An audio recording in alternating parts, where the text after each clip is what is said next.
David Beckham has been banned from driving for 6 months. Appearing at Bromley Magistrates Court, he was given 6 points for driving his Bentley while using a mobile phone in London's West End. The former England captain was charged after a member of the public told police they'd seen him driving whilst on the phone. Let's go to our reporter David Lumb, who's at the Magistrates Court for us. So what happened? Yeah, hi Simon. It's less than an hour that David Beckham left Bromley Magistrates Court here. He was wearing a grey suit, white shirt. He was greeted by a large number of press and media who were keen to take his picture. And the court heard that this incident took place on November 21st last year in the West End part of London. He was spotted by a member of the public on his mobile phone. That member of the public took a number of pictures of him. And the court heard that at the time he had 2 existing offences and 6 points already on his licence. Now, the solicitor representing Mr Beckham said that, he couldn't actually remember this incident, but he decided that he was going to plead guilty at the earliest opportunity. He pointed out to the court that his client loved driving, particularly taking his children to school.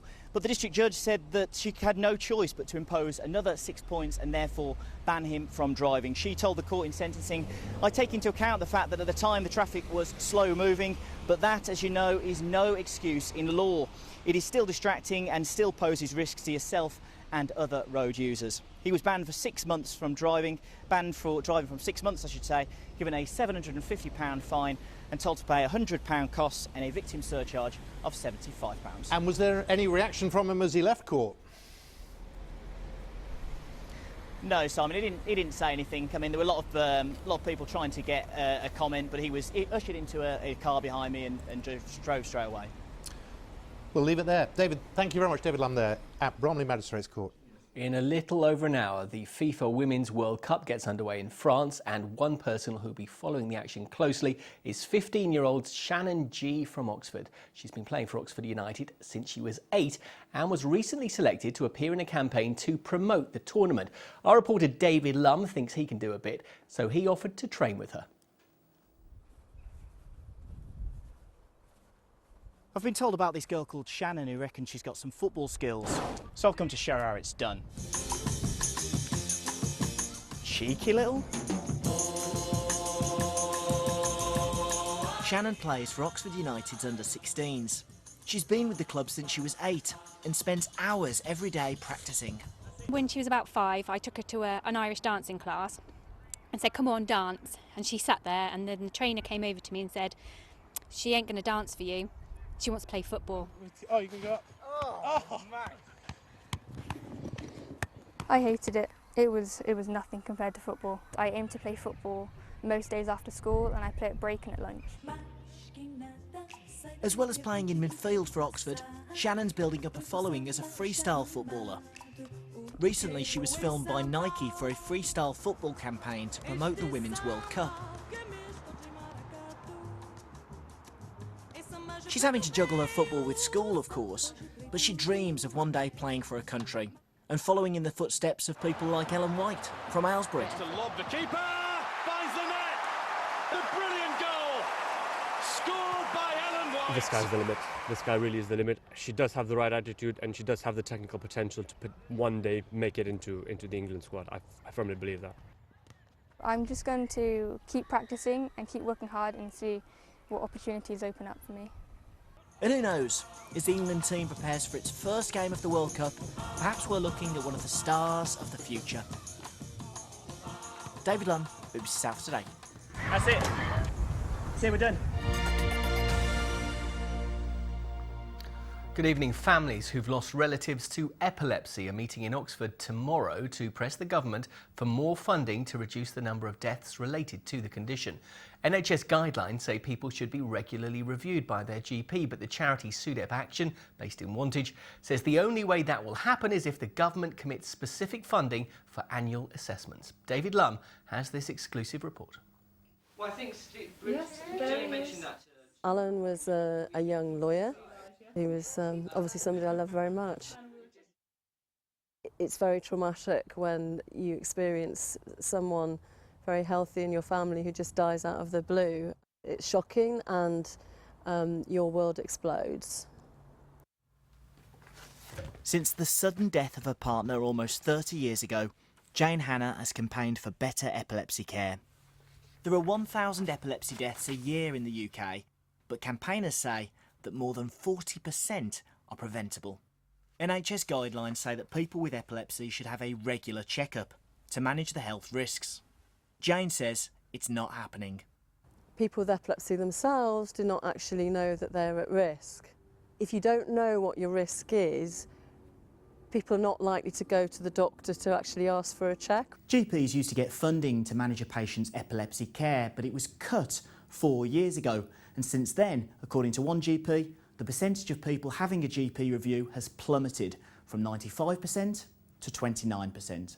General practice is overstretched, and you can put your resources into something that might have, your time and energy into something that you perceive might have more impact. Laura Marston was diagnosed with epilepsy when she was 19. She knows she should have more checkups than she does. When I've been to a GP surgery and I've turned up with my appointment, the main thing they ask is, are you having seizures now? And when I'm not, you almost feel like you shouldn't be there. You'd never have thought he had epilepsy. Look, he looks very well. The charity SUDIP Action wants an annual assessment for people with epilepsy, driven by the GP. I have asthma and I'm called in for a 10-minute check sort of once a year. And if I don't attend that appointment, I actually get sent a letter and I have to sign off that actually I don't want to attend. Epilepsy is 9 times more risky than asthma.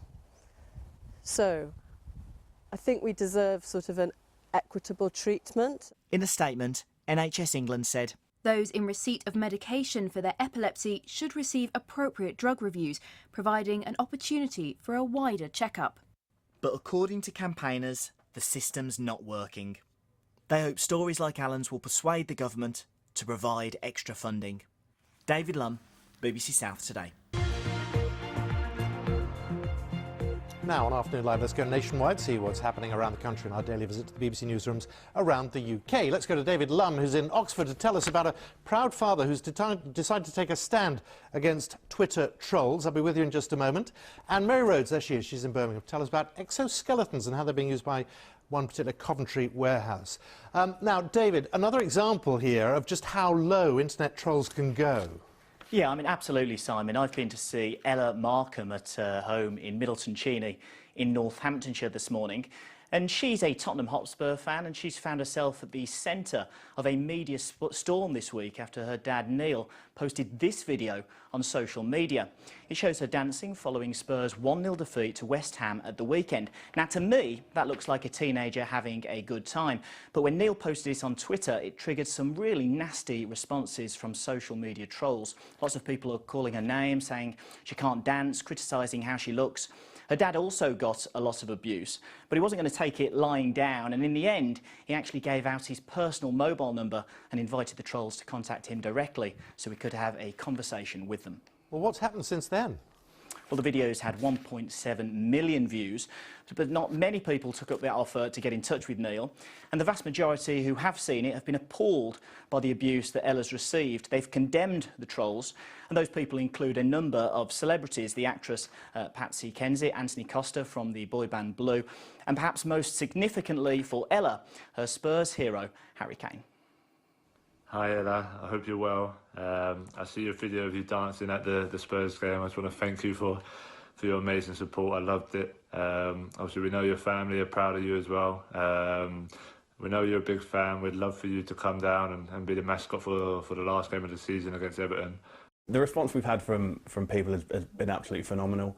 The vast majority of the 20-odd thousand messages that we've had are people that I don't know me, don't know Ella, have never met before, probably will never meet again, which is one of the nice things about that element of social media. We have some quite high-profile messages, ex-Tottenham players, TV presenters, actors and newsreaders and all sorts. It's been amazing. Well, of course, this is a topical issue at the moment. Katie Price has been campaigning for trolling to be made a criminal offence. Her eldest son, Harvey, has also received online abuse because of his learning difficulties. She wants a law named after him to crack down on it. All power to those two, though, isn't it? It does show the best as well as the worst of the internet.